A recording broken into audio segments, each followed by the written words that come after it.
I think an entrepreneur knows they're an entrepreneur. And while the journey of an artist is similar in some ways, I don't think that they know that they are, or they don't categorize themselves as that. But an entrepreneur, though, is often trying to build something that maybe fills a void in the market. And historically, artists have just been like, I'm just going to build it and they will come. I'm going to make something amazing. And then the strategy is hope. I had a great talk with Patrick about artists will use our products in the future, how they think, how they act, really try to understand them. And what I realized is after 50 episodes on the Sound Connections podcast, I haven't deep dived into artists. How weird when they are the bedrock of everything we do. Hey guys, and welcome back to the Sound Connections podcast. Today we have an amazing guest, Patrick Ermlich. Welcome. Hey, how are you, Jacob? We spoke a couple of months ago, and you have had an amazing career. One of the things that you do is that you know a lot about artists, and you work a lot with artists and have done successfully for many, many years. And for this podcast, artists are obviously the bedrock of what we do. And we need to have conversations about that. And we haven't had that many on the podcast, actually. So I'm very excited to talk about your career, your work with artists, and how that aspect of running a business and understanding the business from that viewpoint is. Mm-hmm. But Patrick, for the viewers who don't know who you are, could you explain who you are and what you do? Absolutely. So I consider myself an artist guide above all. What that actually is I'm a consultant and a coach for artists. And I think the cleanest way to say what I do now is that I develop artists both personally and professionally. I also do business consultation, but most of my work is centered around artists. This is my bread and butter since, I don't know, it's been 24 years in the music business now. So that's my bread and butter. You know, I started in the studio business, so I come from like a studio management and recording, like engineering and producing background. And then I know we'll get into all this, but I jumped into having an indie label and artist management and PR. I spent a lot of time in the PR world as well. So I feel like I've had multiple careers in the music business thus far. But what I'm doing at this point is really coaching and consulting artists on their career development. A lot of times that is matchmaking, like I'm pairing them with the right personnel to either make their dream record or put a really good marketing plan together. A lot of the work has nothing to do with music. Right, it's helping them overcome limiting beliefs or unraveling stories that they've been carrying around with them that are no longer serving them, right? Or just being a champion for them and really putting them on a pathway that is under their control and that they feel like they have some sort of agency over their career. I focus very little on genre of music or my opinion. I'm really trying to listen to the artists and help them articulate whatever their vision might be and get a really crystal clear aim. And then we continue to build like a map of how to achieve that and make it as high res as possible. So that's what I do. Amazing. We need to go into your journey, and you do speak like a real producer. For people who know the podcast, I have a master's in music production. Not that I do that much anymore, but I understand that world and I appreciate it so much. But when I Google your name, some pretty big artist names are also associated to it. So I'm very interested to understand the journey there. But we'll start at the start. Okay. So you ran a studio, but you probably came into music a tiny bit before that. Well, yeah, I mean, it's as far back as I can recall. I mean, I grew up inside of a small business. So I think for the founder audience here, a lot of people can probably relate where they grew up in a family business or grew up around a business. So I grew up in a small business. My parents ran a bed and breakfast. My mother still does. You know, she's 90 and still runs it. So like Wow. So I come from an entrepreneurial family. Like I literally didn't know anything else. You know, my mom was taking phone calls and making sales and booking people all day long. Like that was what I overheard. We were conversations of her taking a wrong number and flipping it into a reservation, right? That was her thing. You know, she could book anyone who, you know, didn't call for that purpose. So I grew up around that spirit of building something and hustling for it and making something out of nothing. My parents were really great at that, of creating the life they wanted to have out of nothing. They both came from nothing and developed that. So they grew a successful business there. And then both my parents were musical. Like, my mother was a professional singer, and my father was like an amateur singer and musician, and they were both opera singers. So they both also were some of the original co-founders of a community organization that grew into a multi-million-dollar opera company in upstate New York that still exists today. So I grew up around entrepreneurship and music, and my older brother was like a rock and roll drummer. So I had rock and roll and classical music and opera around the house at all times, and the sort of spirit of entrepreneurship 24/7. So I was predestined to do this, I guess. I don't know what else I would have done. That was the environment, and I didn't know anything different. So when I went off to college, I went for music business. And I did 4 years at Northeastern. It was sort of going into my last year, and I was like, I don't love music business. I'm done with this after grinding on it for 4 years. And then I went to school in Arizona for producing and engineering at a conservatory there. And I was like, oh, I love this. I love pushing faders and twisting knobs and, making music. And I love this. I'm really good at this. I went from being an underachieving sort of B minus student in music business just because I was young and didn't believe in myself yet, to like top of my class in recording and engineering. So I learned to break up the story about myself that I was carrying along with me. All of a sudden I was like, oh, wait, I actually can be good at something. And I'm like, oh, I want to do this as a career. So coming out of school, they had a good placement program, and I got an internship at a recording studio in New York called The Cutting Room that had the same console that I trained on at school. So I was like, oh, this is going to be a great fit. I'm going to be seamlessly get into there. I'm going to start making money and start making records. Obviously, that's not how that works. So I came in with like a cohort of assistant engineer types, all vying for an engineering position that wasn't going to open. Sort of classic recording studio story back then. I mean, like, the engineer would have had to die for me to get that job. That was just not going to happen. So I think this is an important note for entrepreneurs, and it's to just sort of try to evaluate your own skill set and really understand what pieces of business you're good at, and then keep your eyes open. So like, I had tunnel vision on engineering and producing, and I started doing that professionally. And then I saw the people at the top of the game who I got to work with. I got to assist them on sessions, and I got to see what that looked like and what their lifestyle looked like. And they were all pretty much men at that point, unhealthy, divorced, unhappy. And I was like, I don't know if that's the life for me. And as much as it was fun in school, it didn't show up the same way when people were paying a lot of money per hour, like it was pressure. And that was the music industry that wasn't the nice one. It was the rough music industry that I came into, where if you messed up once, you were fired type of industry.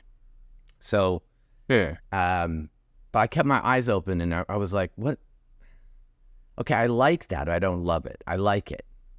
And at that point, you had to do it for a living. You really had to be all in. You had to be like 150% to stand out and to make your way through. There was only a certain amount of people who were doing really well at that job. So I wasn't 100%. I was like 75.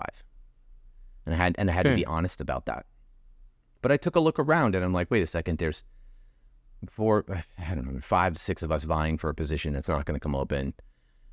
I'm doing an unpaid internship in New York City.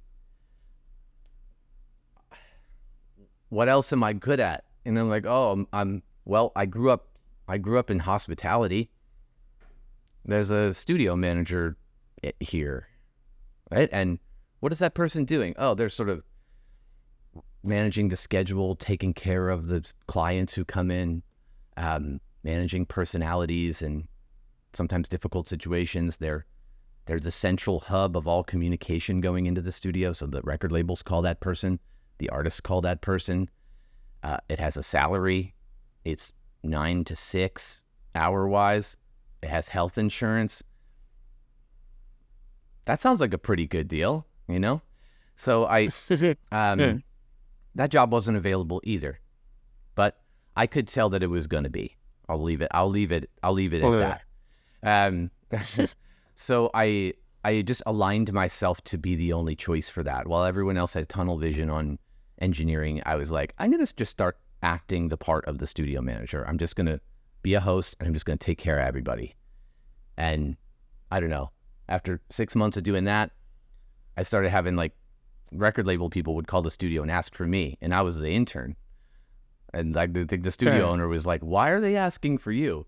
You know, and not the actual studio manager. So, you know, it was really interesting to act the part and then be seen as that part.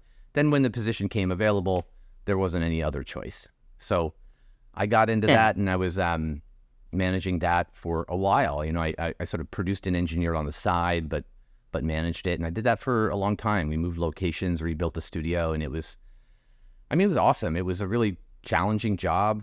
A lot of major artists I got to work with there. Like one of my favorite memories was Studio A had the Red Hot Chili Peppers in it, and Studio B had Run DMC in it.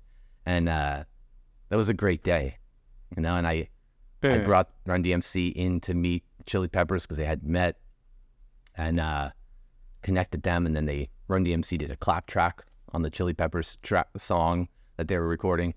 So it was really cool. So I got to meet a lot of amazing artists, and they would call me, and the record labels would call me. So it's how I developed my professional network.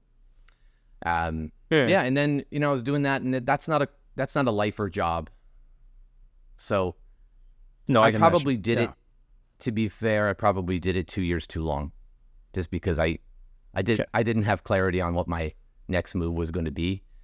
So the last 2 years, I was like 1 foot in, 1 foot out, which probably wasn't great for the studio, and it wasn't great for the next thing I was building, and it wasn't great for anybody involved, my family either. You know, it's like working double time, and no one was happy.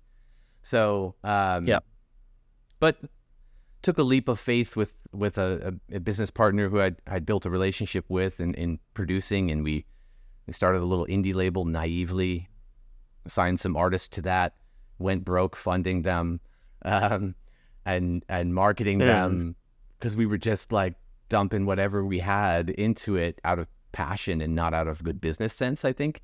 And learned a lot of lessons, and then we sort of stumbled into being a PR agency. We hired a publicist for the label because we ran out of money hiring PR agencies, and sort of absorbed her clientele. And then because we had those, we sort of magnified more. So we were like an indie label with a PR roster. It was sort of weird. And we were like in this weird limbo. But we were like, well, we make money from the PR, but we don't from the label. So we just pivoted. And all of a sudden I found myself running a PR agency, which I knew nothing about PR, and other than I had hired them before. So I sort of knew what they were supposed to do at least.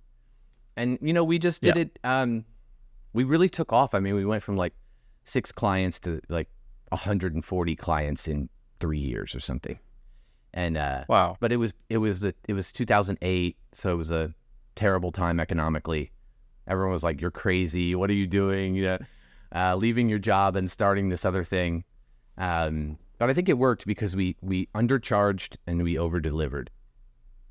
So it wasn't really sustainable doing that, but that's how we built it at the beginning anyway.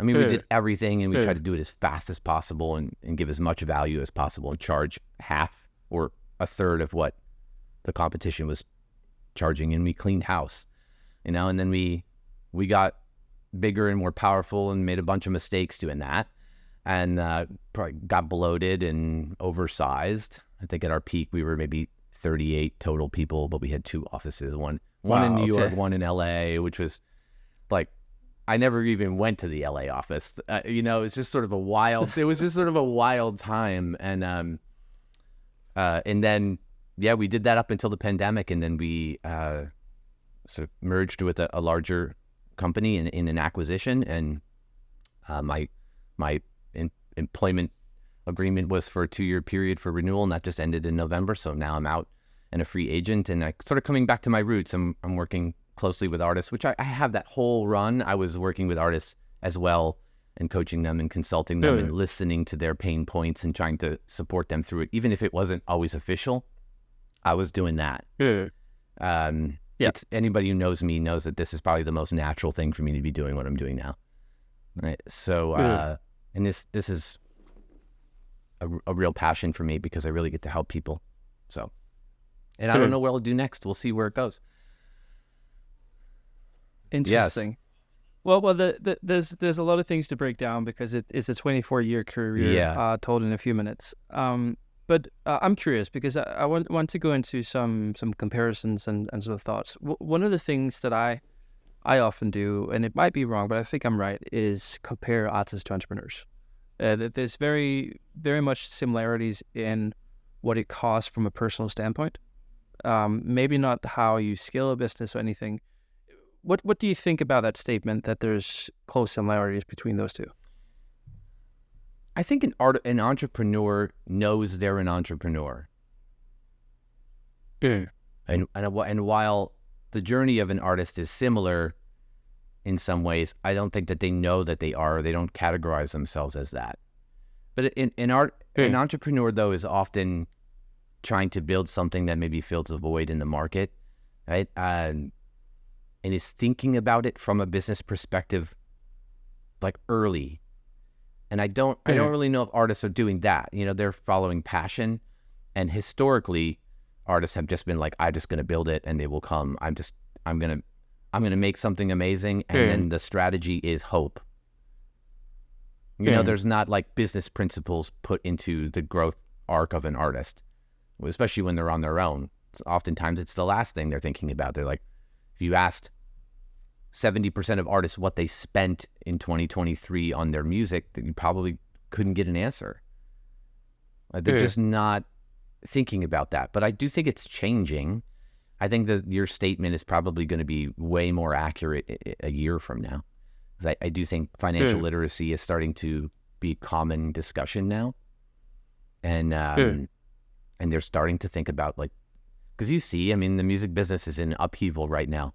And I think a lot of artists are going, wait a second, maybe there's a better way to do this. Maybe hope alone isn't a great strategy.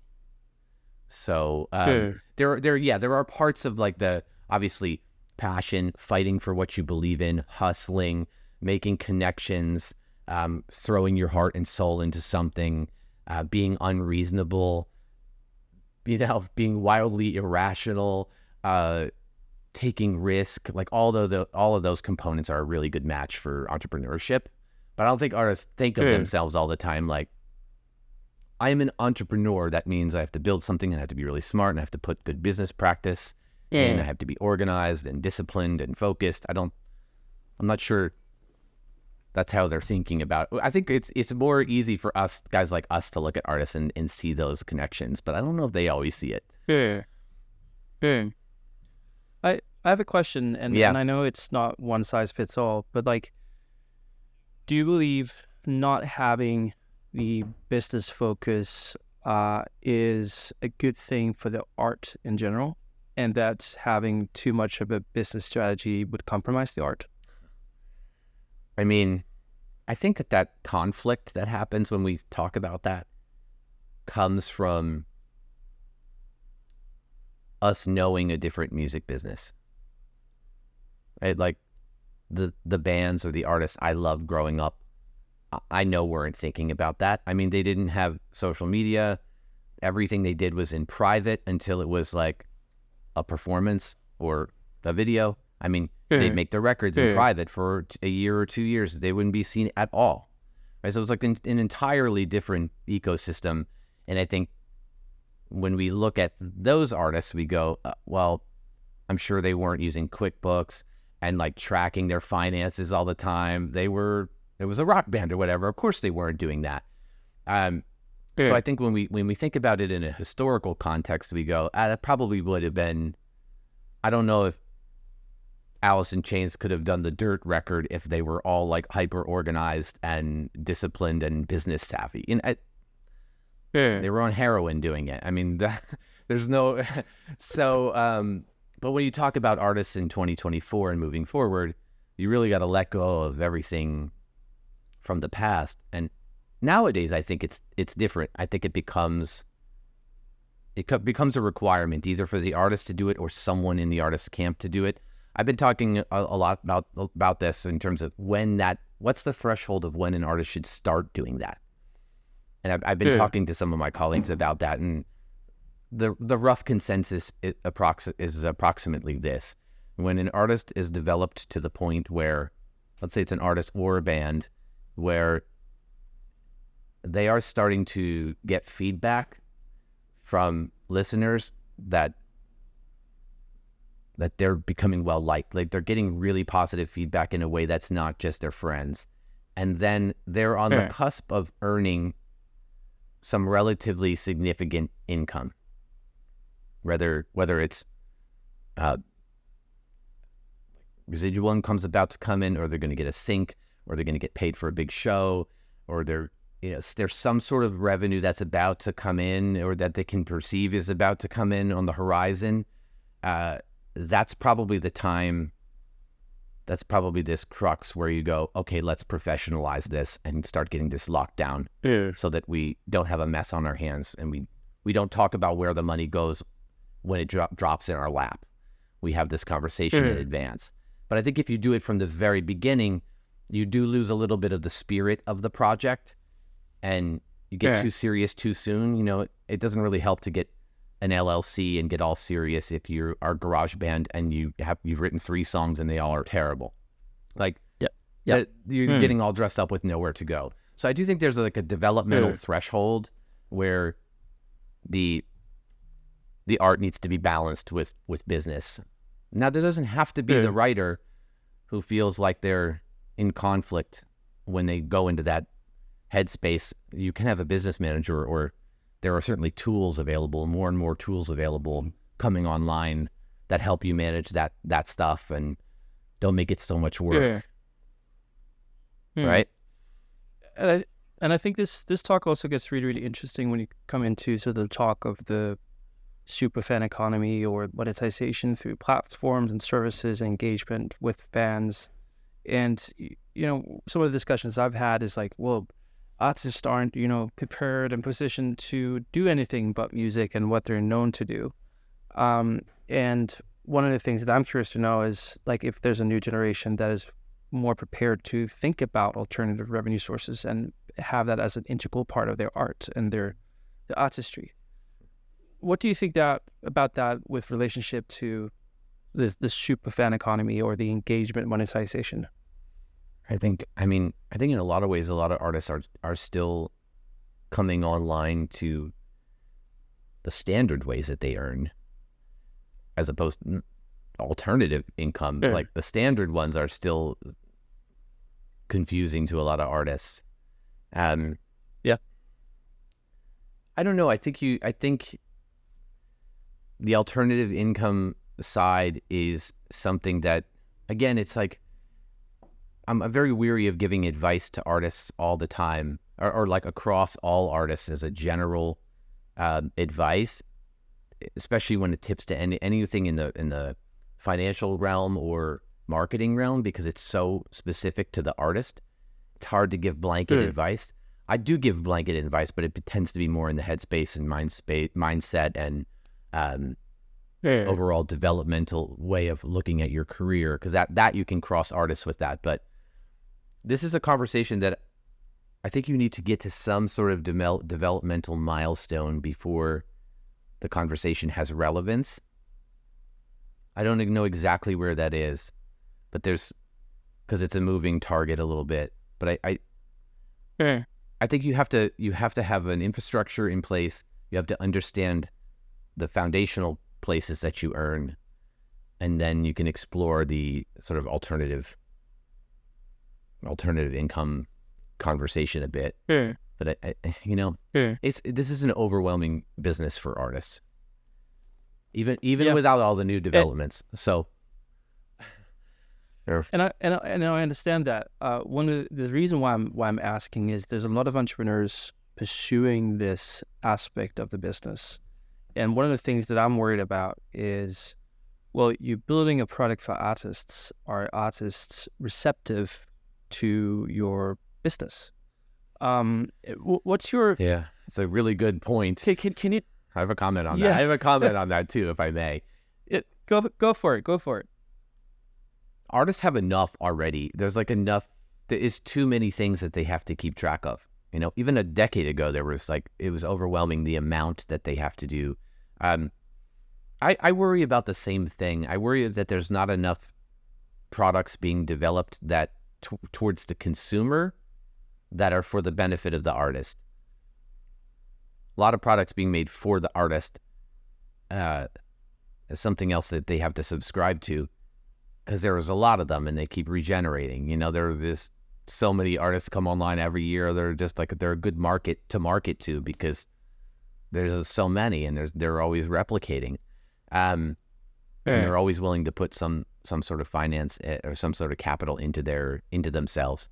But I worry more about like the consumers, because trying to build something that shifts the way consumers look at musicians and art, I think, is the more valuable thing to build, so that the artists are taken care of, right? And that they, I'm waiting for more and more platforms to get built, and I think that they are. You know, I've met a lot of great people building things for artists, or that have the right intention, and they're actually doing it for the health of the artist, and that's nice to see that being made. I think there's a lot of startups with that in mind, which is probably the first time in history that that's a priority, which is really good. Which is really good to see. But yeah, I worry about the public and how they value music. You know, more so. Could you be, without going into specific companies and solutions, could you be a bit practical and maybe give some examples of what that might be, where you're not putting in extra strain of the artist, but you're presenting the consumers with better whatever engagement opportunities? I mean, what could that be? I don't know. You know, I think there's two that I've noticed in the last like 6 months, really, that one that's for the artist, which is Mogul.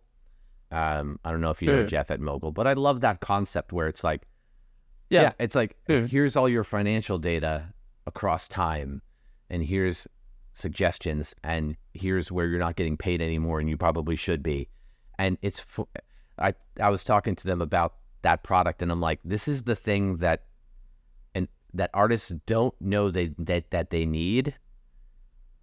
And once they know they need it, they're not sure they want it, because it's really giving it in your face, like clarity around money. Too depressive, yeah. Well, it can be, but I think that in the short term, yes, but at the macro level, that's good. It's like having a huge tax debt. You need to know the number and deal with it. That's the only way you're going to get. The only way you're going to get clean on it. You can't hide from it forever. Right? So I think for artists, this idea of, I don't even want to look, I don't even want to know, because my self-worth is in those numbers. And I think if they can start looking at it going, wait a second, okay, let me think like an entrepreneur. Is this working? Where are the holes? Oh, you know what? I didn't even know I was supposed to be earning money there. I didn't even know I had money over here sitting in my Sound Exchange account. Like, being present to it and being aware and being responsible for it is healthy. It just sucks at first. But it's going to, but when you do, you're going to start making different decisions. And I think that's healthy for all artists. So I love that product. I think that's great. And then there's this platform called Even, which I'm got my eye on. I like what they're doing there. It's sort of not in place of streaming platforms, but it's before streaming platforms. So like really bringing your audience into there and exclusive listening in advance of it being available nationally, and having your fan base pay $25, $30 for access to that, and monetizing that, and actually making money on it, as opposed to relying on the pennies. So I think that's a really good consumer and artist solution. But getting consumers to adopt new habits and platforms that is really tough. That's a really big mountain to climb. But I don't know. I don't know what the ultimate solution is yet. I don't know what it is yet. No, but it's an interesting talk because, and by the way, Jeff has been on the podcast. So if anyone wants to listen to Jeff's awesome. Go listen to that. But it's a really interesting conversation about, for example, in the case of even with pre-listing an album, like this is products they've already made, right? Yeah. This is not necessarily an extra layer of productization they need to do. Right. Yeah. And what I hear you saying is, artists might be more and more so in the future ready to think about alternative income sources, but currently there's just so much to still cover in the primary income sources that there might be a gap between entrepreneurs' assumptions of what artists needs and wants from new alternative revenue sources, and what they actually can take in. Totally. I talk about this a lot. It's like I think that it's starting to happen, but something that our entrepreneurs miss when they make things for artists is that, like, artists are the victim of, like, their own mimetic desires, right? So artists in general as a community want certain things.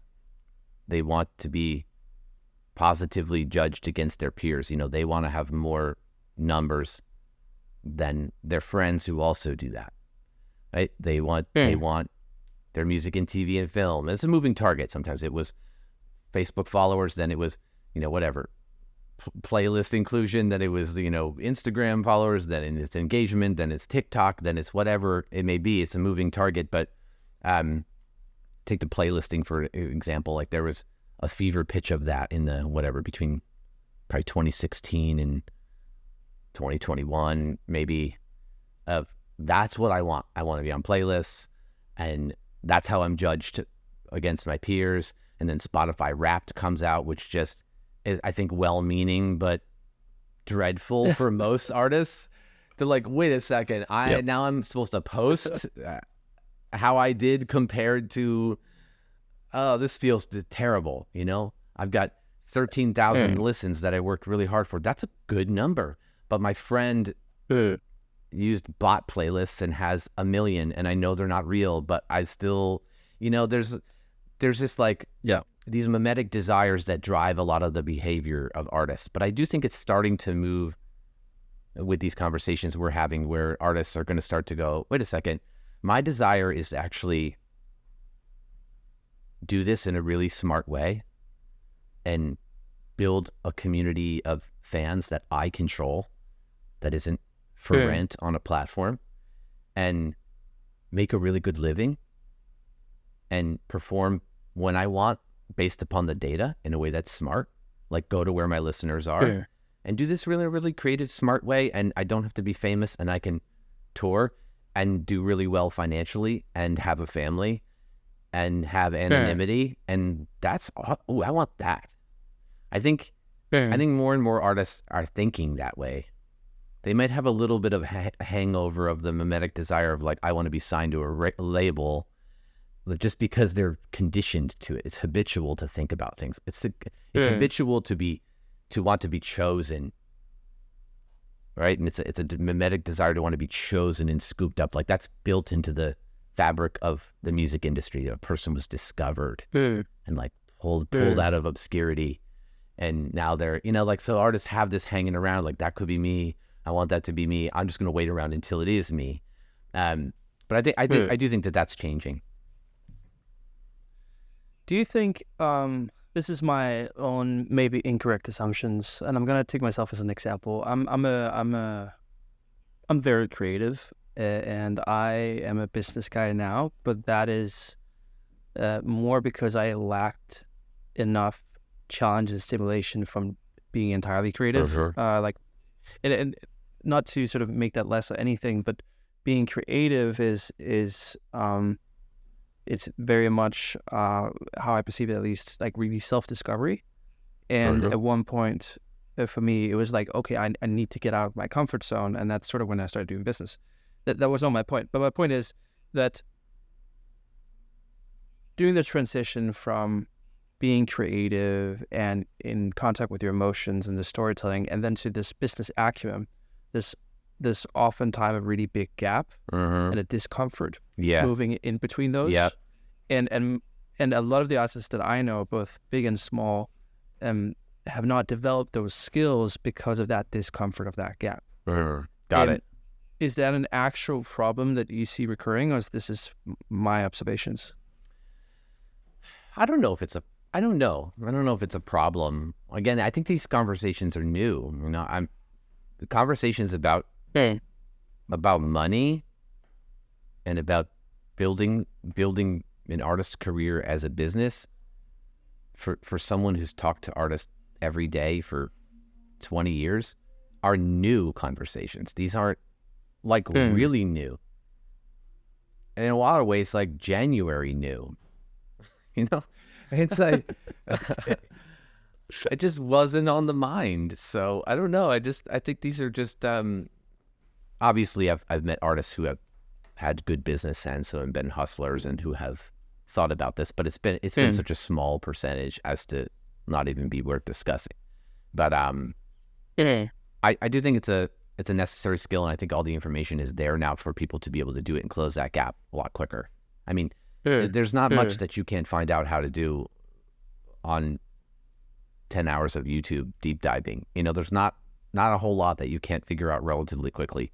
So I think as artists make this transition from their desire being to be chosen, which will always be there to a degree, and they switch over the desire to like having a life that is that is awesome as an artist, but on their terms, I think they'll shorten that gap and like get into it and make it happen. I think conversations with artists are going to be a lot smarter in the next year or two in terms of financial literacy and responsibility in that regard, and entrepreneurship. I think it's gonna the gap's gonna like that.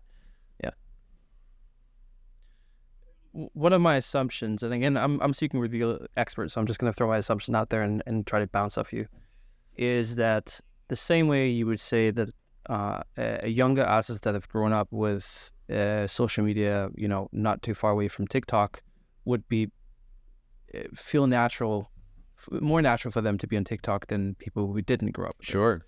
To bring the same assumption to sort of the financial aspects, if being an artist is more spoken about having sustainable careers and understanding how to make money and how to engage with with fans, there's going to be a generation of people who are more naturally going to be using that. No doubt. Do you believe of course. that to be true? Yeah, because they won't know any different, right? I mean, just like personal finance and personal investing. I mean, when did that really come online in terms of the public consciousness and podcasts related to that? It's really been in the last like 7-8 years, something like that, of really being like culturally something. I mean, for anyway, here in the United States, it's normal to talk about that stuff now, and it wasn't. So yeah, for new artists, they won't know any different. They're going to come in with all these different tools and looking at it from an entirely different lens, for sure. Well, and taking that argument back to entrepreneurs building companies, what I can draw from assumptions is also there might be great founders building great platforms for an artist group that maybe doesn't exist yet because they're part of the education aspect, if that makes sense. So the services they provide that might have a great product market fit might just not be now, but in 3 years when no doubt artists start responding to the concepts that they're building. Totally. It's tough for artists. If you look at an artist like an entrepreneur building their own business, it's tricky because what's implied in that is that like they just need to apply these different principles and it will work and they'll have a business. Their product is music. The product is music and all the different ways it's delivered, but there's no scarcity of that product, right? So you as an entrepreneur probably wouldn't go, oh, let me go where there's zero scarcity and like zero demand for what I'm doing as someone who's new. Let me go build a business there. You probably wouldn't do that. It is tricky. It is tricky for artists. There's in that sense, you do have to build demand for it, and that's like not a given at all. Yeah, there's luckily not 11 million entrepreneurs in the music industry. That would be difficult. Right? Yeah. We wouldn't be on this call probably. Okay, that's interesting. But tell me a bit about the structures that probably should be in place or typically is in place for an artist to thrive from the business side. You talked about management at one point, but when you have, referring to what you said around 15-20 minutes ago, when you have this artist that's sort of at the brink of having this very positive feedback and there might be some money opportunities coming in, how would they structure themselves or the team around them in order to be able to take that next step? Well, if they're sort of going to stay in the solopreneur realm, they're usually forming a DBA or an LLC or something like that. That's most common. For an artist that's taking off at a little bit of a higher level, I think hiring a business manager is what the next step is. They sort of instead of trying to absorb all of that information and trying to figure it out all on your own, I think it's an early team member that gets added.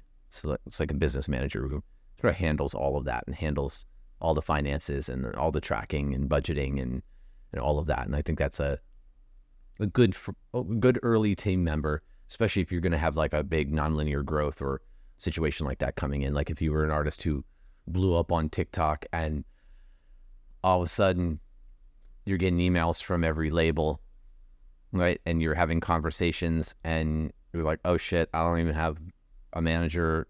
My friend's going to act as my manager. And you're trying to figure it out, trying to get the best deal. A business manager is usually a component that can be added to that can help through that and deal with the finances. So it's like, I don't think most artists just absorb the impact of that themselves and try to figure it out. I don't think most do that. They just add personnel. The team starts to build. This might be a terminology question, but I think it's a very interesting observation nonetheless. When I've been talking about this position you're talking about, I've been using the word, or people around me have been using the word artist manager.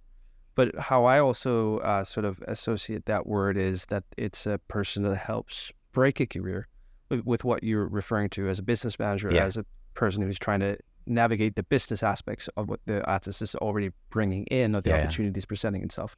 Could you dissect those two and see if there is a difference in how those positions might differ? Typical music business, right? Everything is blurred. Some artist managers are also the publicist. Some artist managers are also the business manager, right? Sometimes an artist manager, their sole job is to oversee the overall development of that artist and upstream them, right? Is to put them with the right team members and build team members and get them the best deal, because that's probably how the manager is going to earn, right? And so they have an artist manager has a different agenda in mind.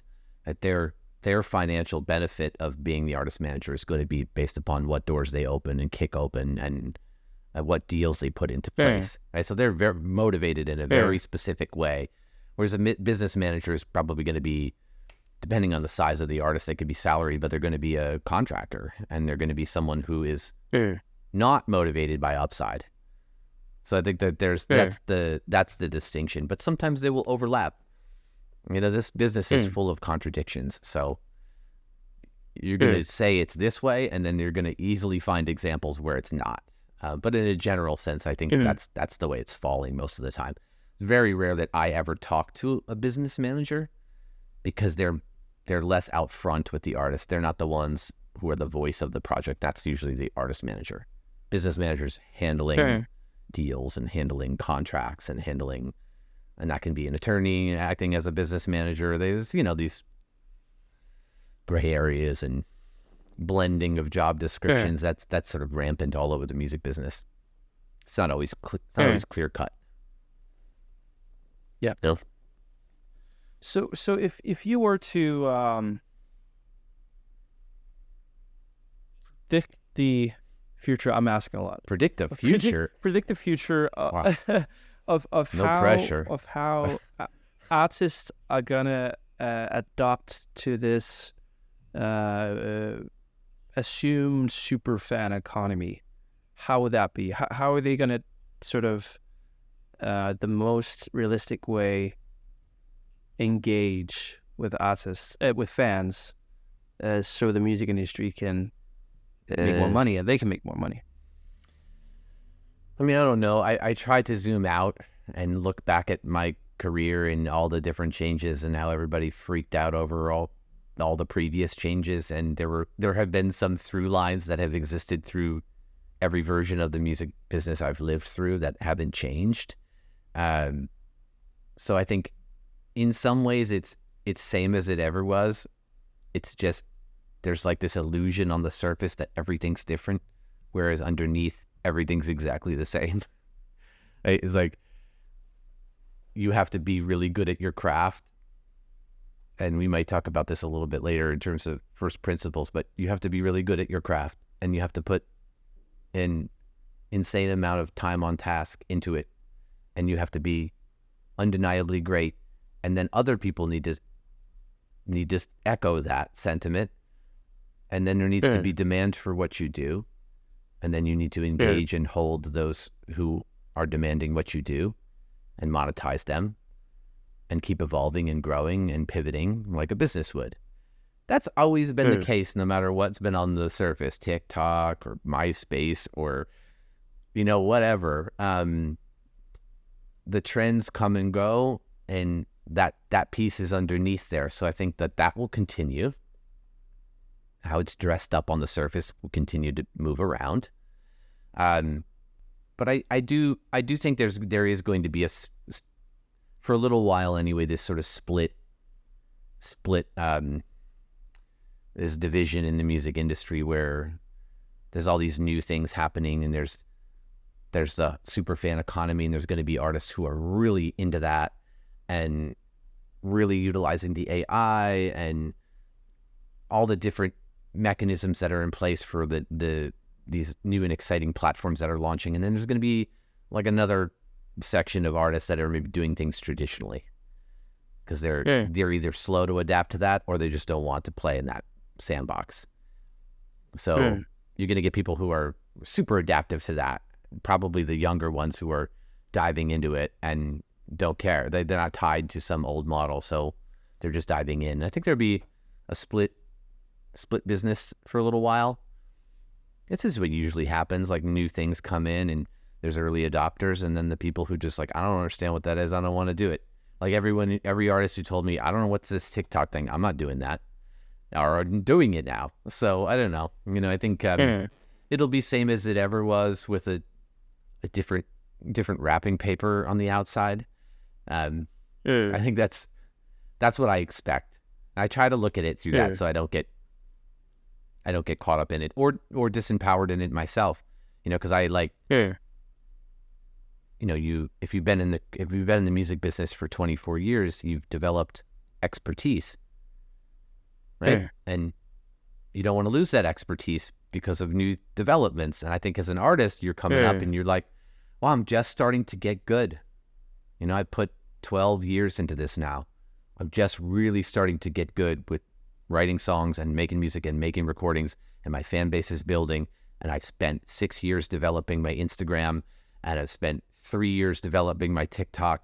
And like, I feel like in a pretty good place, whatever's next. I don't want to do that. I just getting good at this. I don't want to go explore the next thing.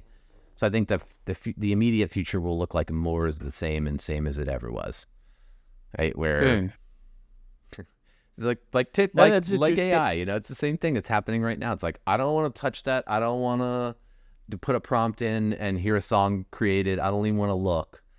And then 12 months from now, they'll be using it for songwriting help. So.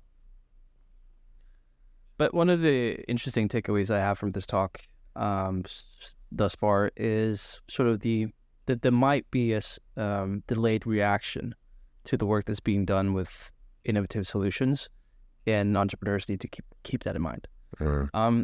But Always, we've already yeah. been going on for a while, so I do want to go into what you touch upon with artists first. And can you break that down for me, that concept?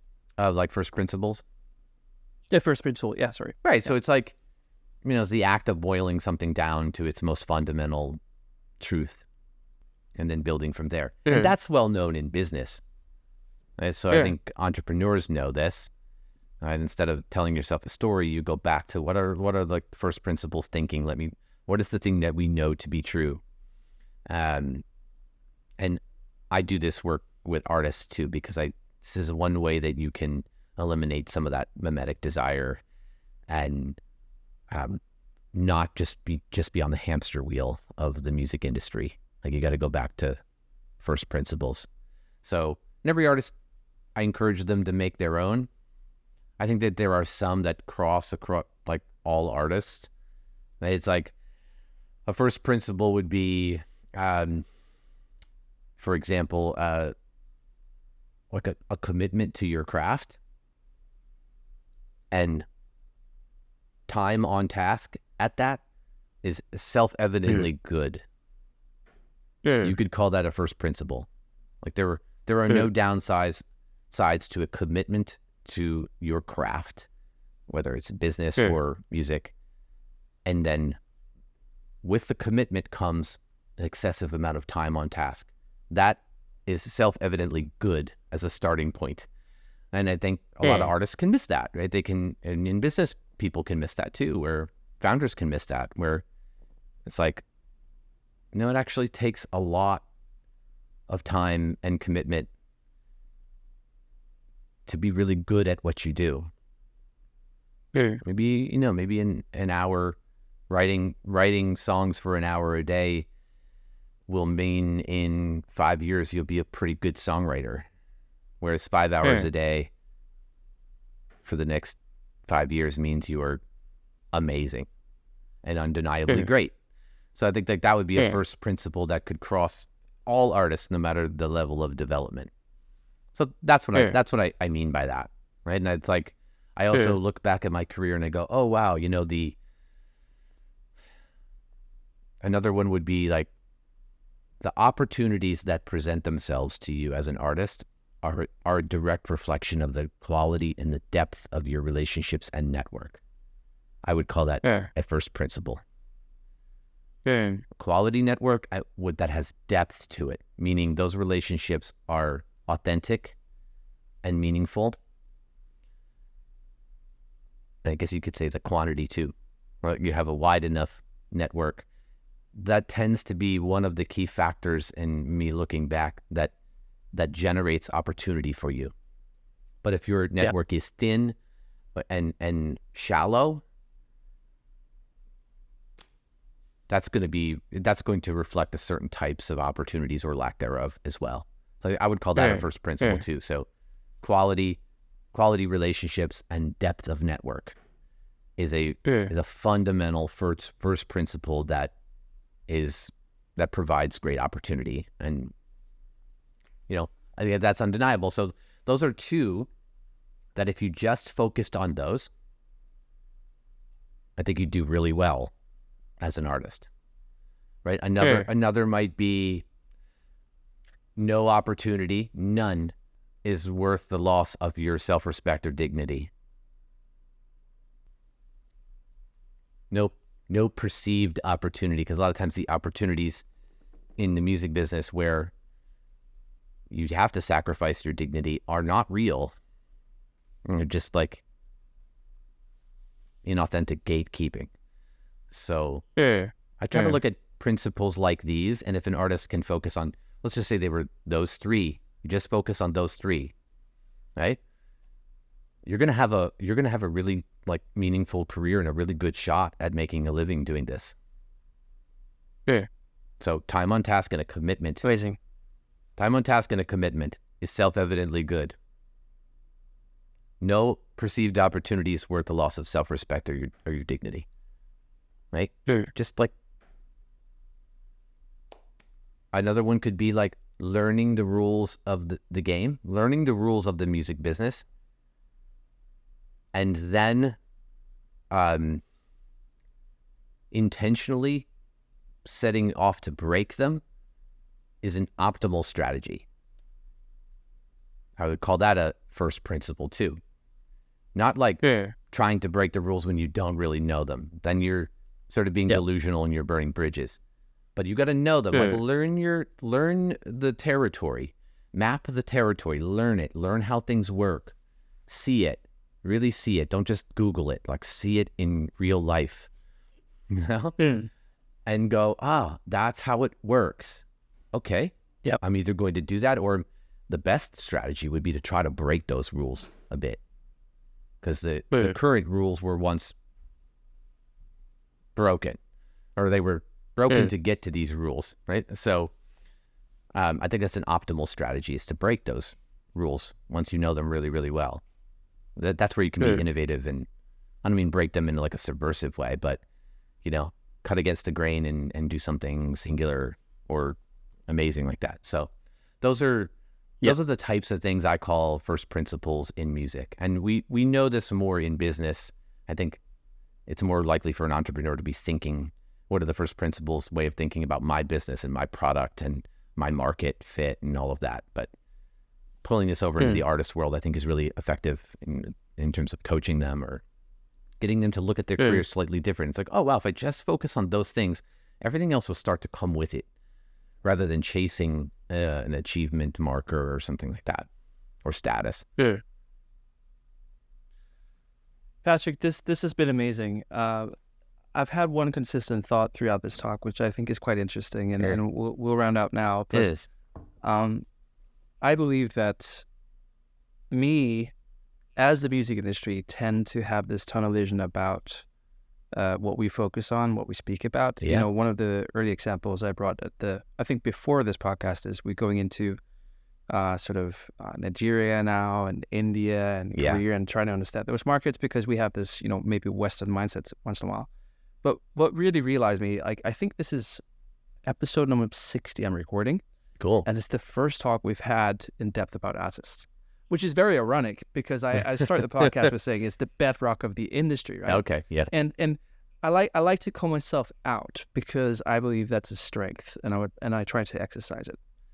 And what struck me is, wow, sometimes we forget, even though we don't forget, like, really, but we do forget deeply, that artists is the source of all this. And entrepreneurs, including myself, forget that in the business of what we do. And I think that's my biggest takeaway from all of this. It's a good one. And good one to call yourself out on. I mean, I was going to see if you're going to ask me to call myself out on something. I was like, oh, I got to think of something. But yeah, like my work is so intimate with artists.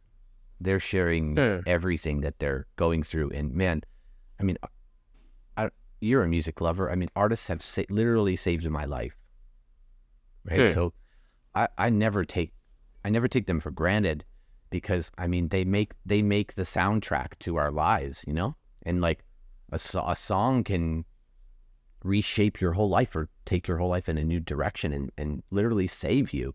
So these are the people who are making it, and they're sacrificing nothing short of everything to give it to us. So yeah, they're often overlooked in terms of how much weight that they carry emotionally, as they try to bring their heaviest thoughts, and they're entering their dark side to make something for us, you know. So it's a heavy burden with a heavy price. Sometimes it's not all fun and what you see on social media. It's they're some of the hardest working people that I know, and it takes an enormous amount of energy and effort to be consistent for 6 months as an artist. It's an unbelievable amount of work. So they definitely deserve a lot of respect and validation for the work that they do. But I think like, and maybe someplace I can call myself out, as in the spirit of your exercise here, is maybe artists are thinking about this business thing and this entrepreneurial thing more than I know.